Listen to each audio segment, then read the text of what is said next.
Hi, I'm Mark Cleghorn and welcome to the Photographer Academy. We're looking at some ideas for you, whether you're a food vlogger or basically just keen kind of getting some almost lifestyle kind of photography done and how easily you can physically do it.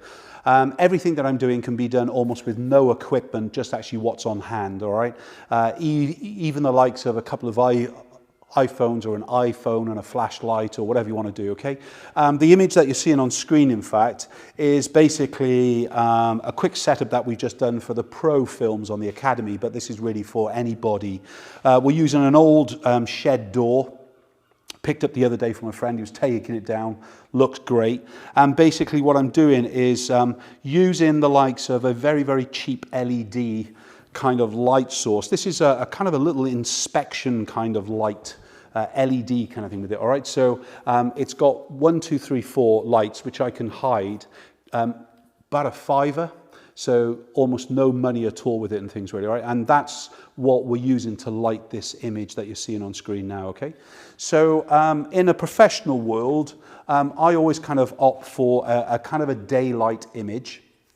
So I usually use a big window light here, and I would say if you're going to do this and you're just a keen food vlogger or whatever, then get near a window, especially if you're photographing with a spoon. Try and make sure that the head of the spoon is away from the window, because basically the liquid, or in this case the spice, will point back and capture more of the light, yeah? So that's where all the imagery I'm going to be doing is coming in from this kind of window side, if you imagine here. The only reason I've got this kind of polyboard in is basically when we're doing the professional image, it's kind of blocking some of the light actually onto the board. Let's just prove the point for a minute. Let me just stick my hand in the way of the photograph to prove there is kind of nothing sexy going on here at all. That is a bad image, yeah? Now, with the exposure kind of set on camera, all I've got to do is position the LED to highlight the image in the correct way.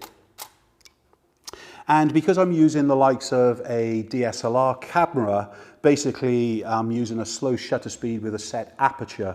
But if I was using my iPhone in exactly the same way, let me just launch the iPhone camera. Let's do exactly the same image.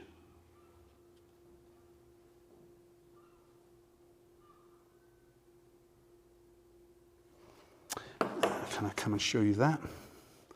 So in exactly the same way, it's gone into auto rotate mode, typical, all right? But you can see the image is there.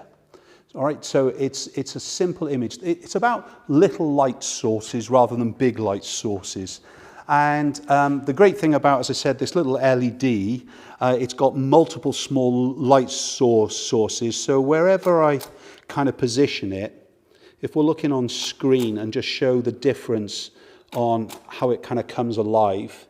Now, as a kind of pro photographer, if I'm shooting like this and I go, oh, I really want a little bit more light in the cinnamon or whatever it will be, yeah, I can kind of blend all the different layers together to actually kind of then mask them in and out. But in the heart of what I've just really shown to you is you need no expense to actually create really good food vlog. I would recommend for you, especially if you're shooting at home, is start to collect a real variety of different backgrounds and start to collect a little variety of different light sources as well. Remember, even if you've got a kind of an iPhone itself, it kind of comes with its own torch, which we can use. But if you're using your camera as the camera, you need another light source because you want always the angle of the light. Anyway, some quick tips for you if you're kind of a keen food photographer or you're doing some vlogging. Hope you enjoyed this quick film. See you on the next one. Bye-bye.